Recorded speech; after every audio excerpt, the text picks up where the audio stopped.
Hello, everybody. This session is called Beyond IFS, toward a model of inner work that works for plural systems.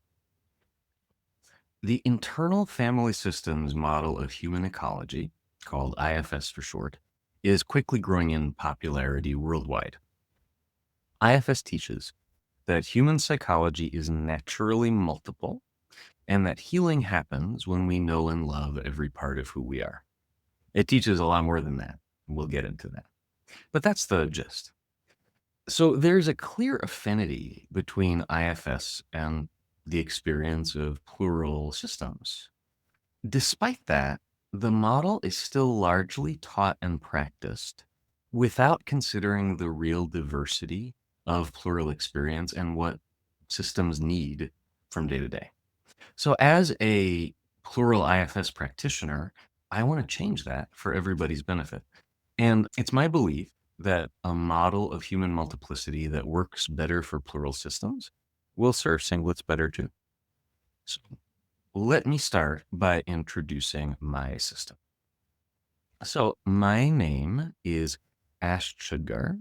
These days, I think of myself as a median system of 7 or so members, depending how you count.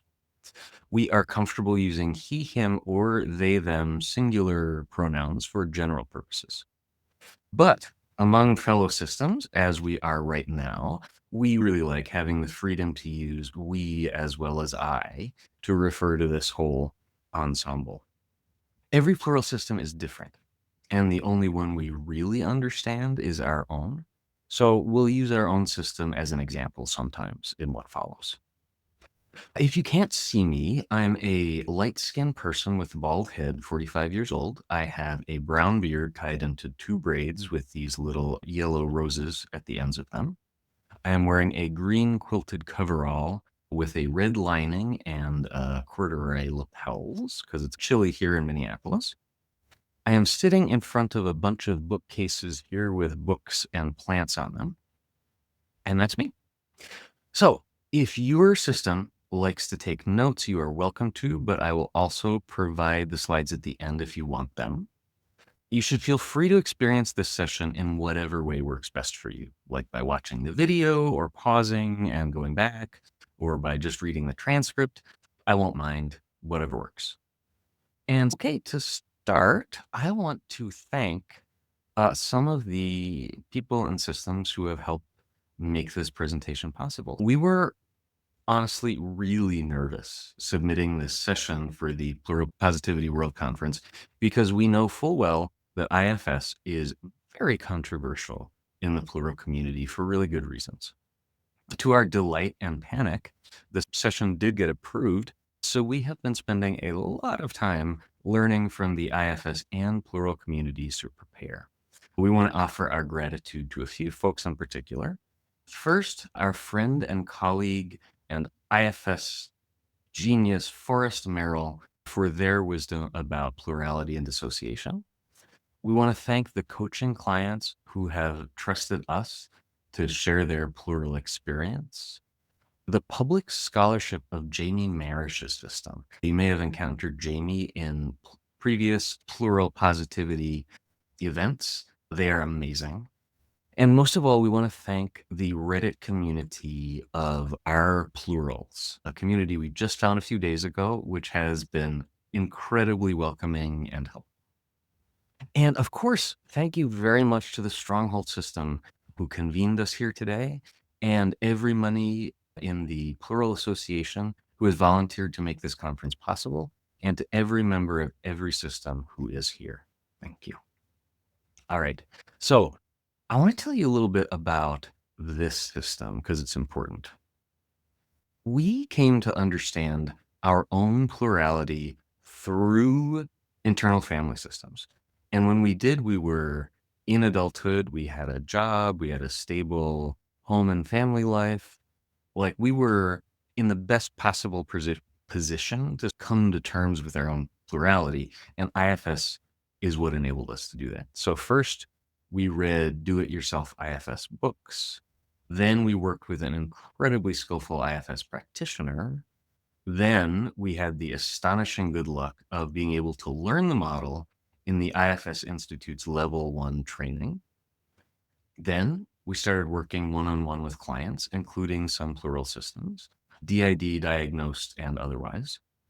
We also then read up on plurality, started learning about what other plural systems are like, and attending events like this one. And then finally, by coming to realize that, yep, it works best if we conceptualize ourselves as plural. So, as a system, we have experienced IFS as profoundly healing and liberating, but our experience is not the norm. So, from what we've learned so far, most plural systems encounter IFS as a therapeutic method in order to make sense of their system when it's not working well. And too often, the IFS they encounter through therapists or practitioners or independent reading or social media is unhelpful at best and traumatizing at worst. So that means for many systems, and maybe yours, the most important concepts in IFS can be triggering all by themselves. And so with that, we want to offer this content advisory that also doubles as the conceptual structure of this presentation overall. All right? Here's the content advisory. We are going to discuss the IFS term for members of plural systems, which is parts. That may really rub the members of your system the wrong way. That's okay. We're going to talk about it though. Next, we're going to talk about the specific roles that IFS describes for three very different kinds of parts. Those roles may really not fit for you. They don't fit for us either. We're going to talk about them. And finally, most distressingly of all, we're going to talk about the IFS idea of the self. That is the IFS concept for what is the seat of consciousness and the agent of healing inside everyone. Okay, these are the central concepts of IFS. I'm going to define them later on. But if your system has had bad experiences with these ideas in the past, I want you to know we are truly sorry. I want to apologize to your system on the behalf of the IFS community. You deserve professional helpers and theoretical models that truly serve your system as it actually is. I'm hoping we can help evolve IFS into a theoretical model that actually works for plural systems like yours and mine. So here's how. First, we'll do a quick overview of IFS by the book. So in this case, the current textbook that IFS practitioners are supposed to read to learn the model. And the idea here is to establish what official IFS actually says and correct some really important misconceptions that are very common. Next, we're going to look at how plural systems actually experience IFS in real life, which is often really different from by the book IFS and works really badly for systems. After that, we're going to offer a few very specific suggestions for adapting the by the book IFS model to make it more helpful and more therapeutic for plural systems of all kinds, maybe yours. And finally, we're going to offer you some practical invitations to make IFS work better for your system, if and only if you want it to. Okay? So first, let's talk about IFS by the book.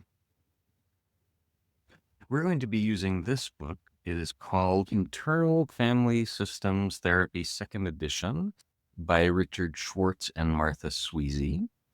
This is the textbook IFS practitioners are supposed to learn the model from. And then we're also going to refer to this very interesting book that the founder of IFS co-wrote with Robert Falconer, and it's called Many Minds, One Self, Evidence for a Radical Shift in Paradigm. These are books co-written by the founder of IFS, Richard Schwartz, and so they are as close as you can get to, like, from the horse's mouth, what IFS officially is. All right. So back to those triggering central IFS concepts, right? First, parts. Parts, according to IFS by the book, are discrete, autonomous mental systems, each with their own abilities, desires, and views of the world. Every one of us contains an inner tribe of people. So, IFS teaches that psychic multiplicity is normal and, in fact, universal. IFS stipulates that everyone is plural. IFS is sometimes characterized as opting into DID, which is not really right in a lot of ways, but in some. So that's the IFS concept of parts. So, roles. In response to danger, the textbook says, the individuals in human systems, and by individuals, they mean parts too, individuals take on roles that can be categorized by three groups: managers, exiles, and firefighters. You may have heard these terms yourself. So IFS says that the parts of people tend to respond to trauma in three predictable ways. Some parts manage day-to-day life in order to keep overwhelming feelings at bay. Other parts of people are exiled. That is to say, they're kept out of awareness along with the overwhelming feelings that they hold, like shame or terror or rage or overwhelming feelings like that. So exiles are another kind of part.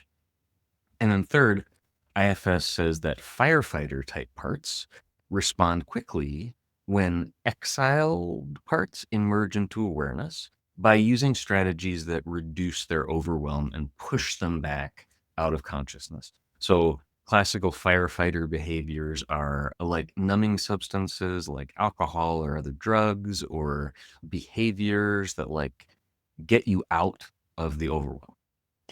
So IFS teaches that all systems have parts that play these roles if they've been traumatized. So finally, IFS by the book teaches that everyone can access the active, compassionate leader we call the self, which is characterized by clarity, perspective, compassion, effective leadership. IFS says that everyone has this self in them. This is the proper inhabitant of the seat of consciousness. It's always calm, compassionate, courageous, connected. There are a bunch of other words that start with C. IFS teaches that self cannot be harmed or killed. It doesn't need to develop. It's just there in everybody, constantly available. But IFS also teaches that parts who play those three roles we talked about get in the way of self's leadership by occupying the seat of consciousness instead. So sometimes the idea that IFS practitioners use is that self is like the sun, and that parts are like clouds that get in the way of the sun, and that what IFS therapy should do is help the parts clear away so that the clear light of the solar self can shine onto everything. Okay, so by the book, IFS is really clear about all three of these concepts: parts, the roles of parts, and the self. We're not endorsing these concepts. In fact, the second half of this presentation is going to modify them considerably, but this is what IFS teaches by the book. So, as people practice the model and talk about it on social media, these very clear by the book IFS concepts get distorted in a few really important and harmful ways. So here are some common IFS misconceptions. You'll see these misconceptions everywhere, not just on Reddit or Facebook or wherever you get your social media parts knowledge from, but also among trained IFS practitioners who really ought to know better. So I'm scribbling through the misconceptions to show just how mistaken they are, okay? One misconception about parts is that they are just metaphors for feelings or mental states or sub processes or something like that. This is not true, but you hear it everywhere. And even some IFS practitioners who say that parts are not just metaphors actually act as though they are. Okay. There are two common misconceptions about those three roles that IFS says parts can play. First It's sometimes said that once they abandon their roles, parts should be integrated into self. This is not true. IFS does not teach this, but you hear it everywhere. And even some IFS practitioners who should know better, they will say that integration into self isn't the goal, but in practice, they act as though it is. Okay. Another important misconception about the roles of parts is that parts are just the roles they play. Again, absolutely not what IFS teaches, but you hear this all the time. And sometimes people reduce parts to specific feelings, like in the Inside Out movies. Oh, this part is my anger part, or this part is my shaming part. That's really not helpful at all, and also really disrespectful. Okay, finally, a misconception about self, that self is just the part who is or should be in charge. Again, that is not IFS teaching at all, but it's a common idea. And so the way self often comes up in IFS spaces is as the part who's the most grown up, who's the most wise, who's like the most with it. And that part ought to be in charge of everybody else. Not IFS teaching, but often what you'll hear. At this point, I want to correct the record about what by the book IFS says about these misconceptions.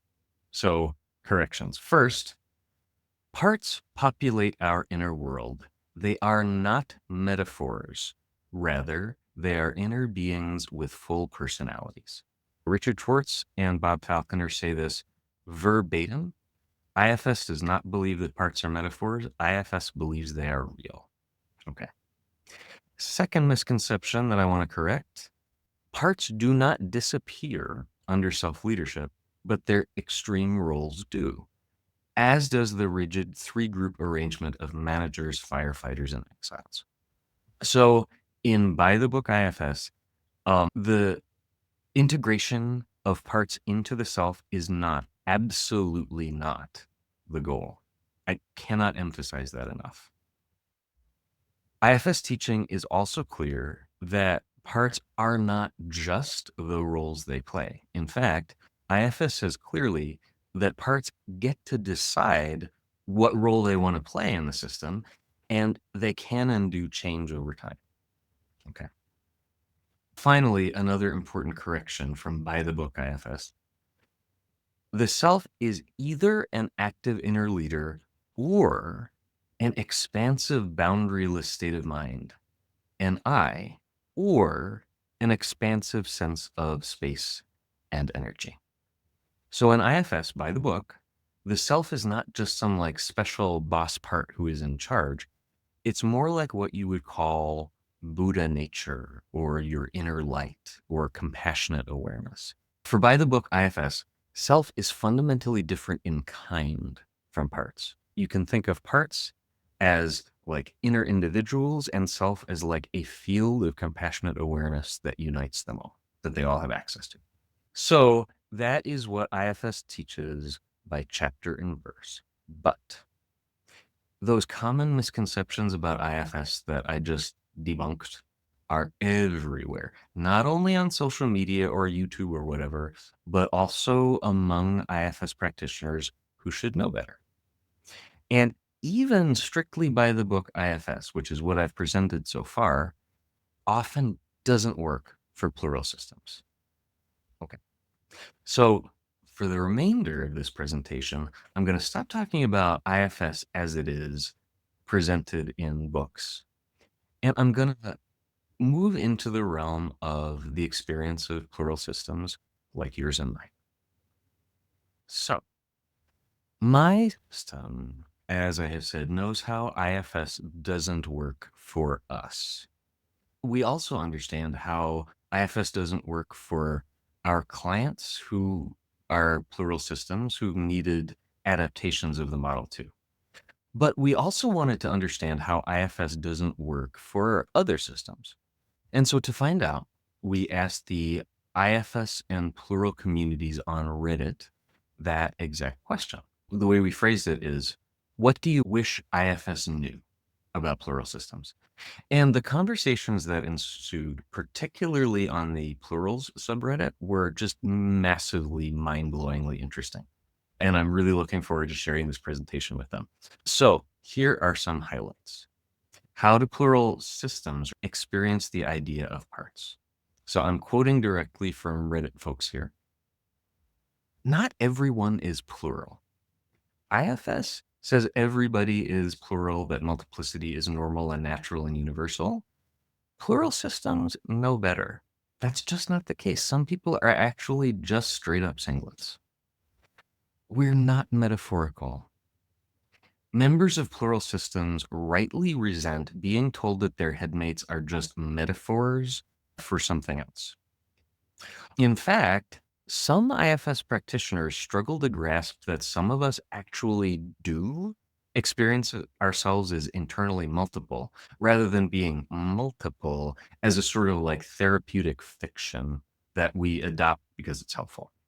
One person said, IFS therapists I've worked with have been dismissive about us being a system. We heard that a lot. Okay.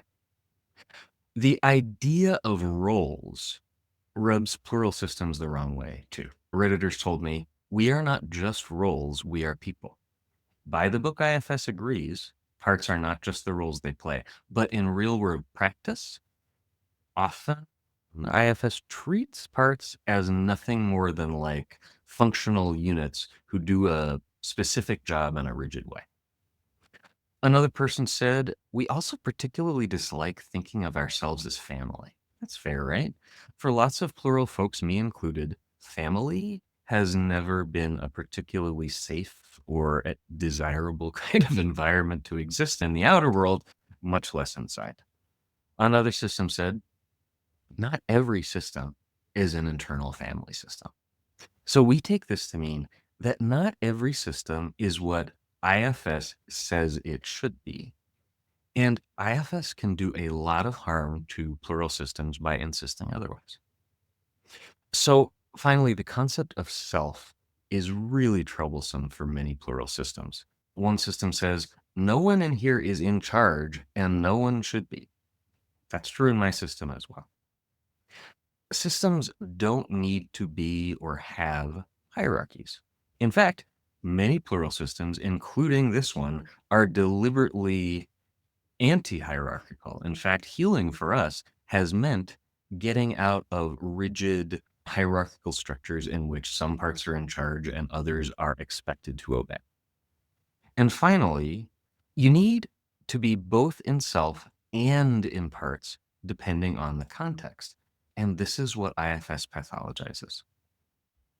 So there is a really pernicious notion in IFS world that you're either in a part, which is bad, or you're in self, which is good.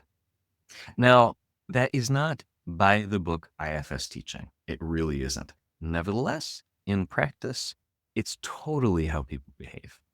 So you will see a lot of IFS practitioners and influencers doing a really elaborate job of performing being in self. Like they speak really slowly and quietly. They perform calmness, right? That's really not what we're after. But in practice, IFS teaches that only self ought to have agency in the world and that parts led actions or behaviors are somehow fundamentally pathological. In the words of our fellow systems, the core concepts of IFS, parts, roles, and self, often just don't work. They're not helpful, they're not therapeutic, and they can be really harmful.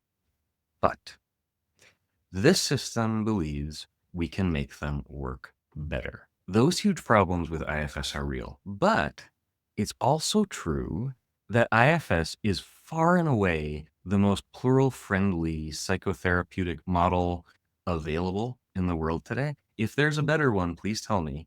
But from what I can tell, IFS offers an astonishing openness to plural experience that just exceeds whatever else is on offer. So, we want to offer some suggestions for moving beyond the by the book IFS model to make it more helpful to plural systems of every kind. We want to make IFS work better for plural systems like us and maybe like you. So, first, the core concepts, parts, roles, and self. We think that IFS can evolve beyond these core concepts that often don't work to represent plural experience in a much more accurate and respectful way. We think that IFS can evolve to conceptualize parts as the members of plural systems. It's not okay, we think, to call every member of every plural system a part. So we want to be a lot more agnostic in how we refer to the inhabitants of anybody's system. Then, rather than imposing a three-role taxonomy, IFS can evolve to encounter the structure of each plural system as it actually is. So rather than looking for roles and trying to pigeonhole people's system members into them, IFS can work better by just accepting a system as it is and trying to learn how it works on its own terms. And finally, rather than insisting on self-leadership as IFS by the book does, we believe IFS can adopt a more flexible understanding of how agency is distributed among the members of each individual system. Okay, so for what it's worth, here are our suggestions for adapting IFS to serve plural systems better. Number one, not everyone is plural. This is important. This idea keeps us from thinking that IFS ought to apply to everybody, which just doesn't seem right. And it also honors the uniqueness of plural experience. Some of us just do experience ourselves as a gang or a group or a team or something like that, and not everybody does. That seems like a fact about the world that we should acknowledge. System members are often not accurately described as parts. Some people talk about headmates, some people talk about alters, some people talk about introjects and fictives and a million kinds of different beings that we can have within us. There are many kinds of beings in each system. So don't call them parts unless they want to be called parts. Okay, 3. Each system is unique. Each system member is unique.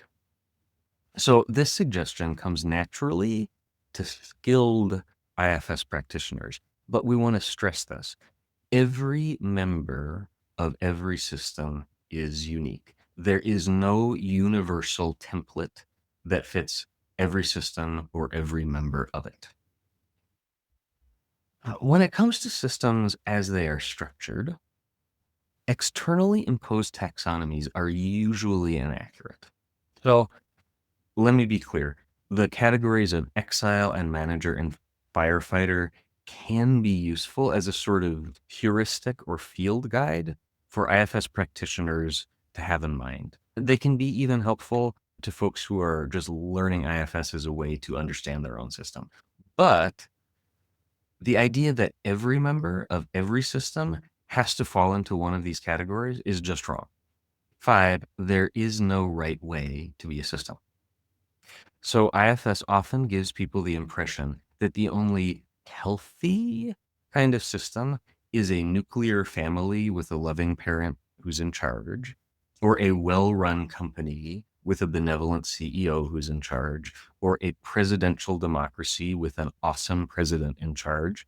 Those are hegemonic forms of social structure in America right now, but there are many other ways to describe well-functioning systems, and those particular forms of system that IFS tends to default to are not obviously great.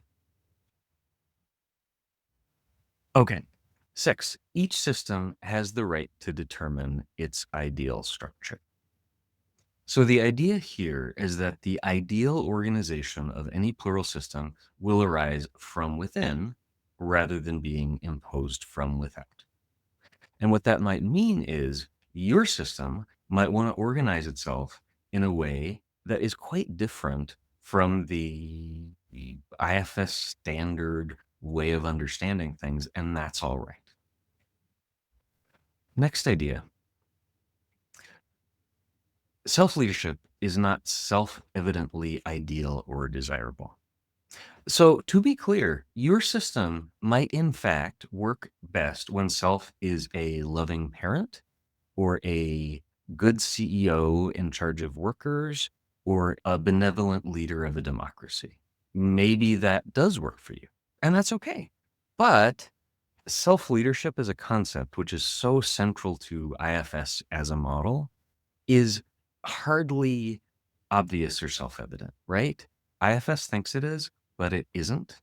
And a lot of harm can happen when self leadership is foisted on systems who just don't resonate with that style of agency. Next, many systems flourish without hierarchy.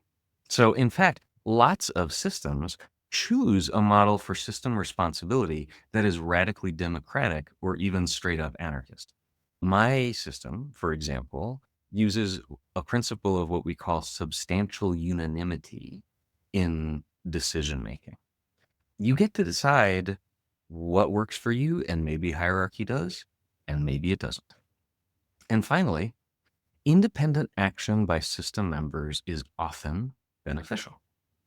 Right this second, for example, a member of my system called the professor is giving this talk. We used to be a real life English professor in the real world, so he's got a lot of practice. In IFS terms, we are in self to the extent that the professor is a sort of conduit for what we think of as the light inside us. And we're in self to the extent that all of the other members of our system are like fully on board with this enterprise. So you might call that being in self, but I call that my professor doing an amazing job. Spreading agency around in different ways is a really important way to evolve the IFS model. So we are incredibly eager to hear what you think of these suggestions in the Q&A. And for now, we want to conclude with a few offerings from our system to yours. Lots of plural systems, with or without DID or OSDD diagnoses, end up considering working with an IFS therapist or other IFS practitioner. And so we want to offer you some questions you might want to ask IFS practitioners to figure out if they will be a good fit for you. And finally, we'll offer you a couple resources that might be handy for further inquiry, IFS wise and plurality wise. Okay. So, first, questions to ask IFS practitioners. Now, you might or might not have access to an IFS professional at all. There aren't a lot of us, and we're very expensive for a lot of people. And even if you have the money to hire someone like me, or if you have insurance that enables you to see an IFS trained clinician, you might not have a lot of choice. You might have to just take whoever you can get and hope for the best. Those are real things. And I hope that the modifications to IFS we just suggested will help you take an unskillful IFS practitioner's advice and adapt it for you in a way that works. But if your system does have the freedom to be selective about IFS practitioners, here are some questions you might want to ask. How did you learn IFS? So here, you're looking for an answer that includes some kind of live, supervised, intensive training, one that includes both theoretical learning and opportunities to practice. The IFS Level 1 training is an example of this. So is Stepping Stones from IFS Canada, and there are a bunch of others. Now, if the practitioner you're talking to answers this question by saying, oh, I just read about it, or I learned about it on social media, or I watched some YouTube videos, those are red flags. Evasiveness of any kind here is a get up and go deal breaker. IFS is not hard to learn, but it does take a lot of in-person practice and nuanced theoretical understanding and supervision. Here's another question to ask. For you, what is a healthy system like? So here you're asking if this professional has a rigid idea of what healthy means. So if they talk about something like integrating parts into self, that is a giant red flag. IFS does not ever suggest that you need to dissolve your internal complexity or banish any member of your internal system or reduce the reality of your system to just one personality. Next, would you be open to finding alternatives to the concepts of parts or self? You may or may not want to ask this question, depending on if those concepts work or don't work for your system as you understand them. But if you dislike either of those concepts, you can ask this question to look for enthusiasm or at least curiosity. An IFS practitioner who will do a good job working with the plural system is going to be incredibly interested in what you mean when you say alternatives to the concepts of parts or self. And that might start a really good conversation. But if the practitioner has an answer here that's any flavor of no, that's probably a deal breaker. If they're not curious about how your system is different from the model they learned up front, they're probably not going to honor your system's experience when they work with you. Okay, here's another question. Do you benefit from using IFS in your own life? A great answer to this question is, oh my gosh, yes. Here's how.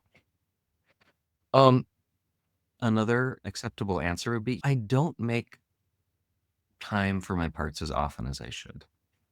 That's not ideal, but it's okay because it gives you the sense that they are aware of their own multiplicity in one way or another. No, I do not benefit from using IFS in my own life or any kind of evasiveness is really a red flag. An IFS professional who doesn't use the model in their own life is not likely to use the model skillfully when they're trying to help you, and they might very well do unintentional harm just because they don't understand what it's like from the inside out. And a final question, would you feel comfortable telling us or me a little bit about your system? This is only fair. If you do IFS therapy or you work with an IFS practitioner outside of the clinical setting, you're going to be sharing a lot about how your system operates. It is only fair for you to ask, how does your system work? So if the professional that you're considering working with is flummoxed by this question, or if they're evasive, or if they just say no, that's a red flag. Skilled IFS practitioners expect to be asked about their parts, and they should be fluent in talking about them. Now, it's also totally okay for a professional to be like, whoa, parts of me are really surprised that you asked that. Or they could express like surprise or concern in some way. That's actually a good sign. But any answer that leads you to believe that there is no system there in the practitioner, that's a red flag. So if your system does use these questions with a potential IFS practitioner, we will be very curious how they respond. So let us know. So finally, here are some resources that our system has to offer that might be helpful to yours. If your system is interested in exploring IFS, here are 3 great resources to start with. So first, the Textbook of IFS by Richard Schwartz, the founder of the model, and Martha Sweezy, who is better at explaining it. It's called Internal Family Systems Therapy, 2nd edition. Next, another book that I quoted from earlier. It's a book by Robert Falconer, co-authored with Schwartz. And it's called Many Minds, One Self. It offers a much richer and more varied account of plurality. In fact, it's my hunch that Falconer wrote the book and Schwartz didn't have a lot to do with it. That's just my hunch. But it's a really good book. And then finally, a person called Levi, whom we know from the Partswork Conference, has this amazing resource. It's free, it's online. It's a guide to IFS and more called The Integral Guide to Wellbeing. Plural Systems really find it helpful. You can find that at integralguide.com. 2 plural resources I have found especially helpful in my system. Jamie Marish's brilliant first-person guide to plurality called Dissociation Made Simple, highly recommended. And then the welcoming plural community on Reddit, which you can find at reddit.com/r/plural. Those are the folks who provided the plural experience we've talked about in this session. So that's all for now. I can't wait for the Q&A every minute. So finally, if your system has a use for these slides in our notes, you can find them at chud.gr/ppwc25 for Plural Positivity World Conference 2025. You can learn more about us, and you're very welcome to, by visiting our home on the internet at chudgar.com. And you can email anytime. Email is the form of communication our system likes best, ash@chudgar.com. So, from our system to yours, thank you for your attention. Thank you for your curiosity and interest. And we can't wait to get to know you better in the Q&A. All right. Bye for now.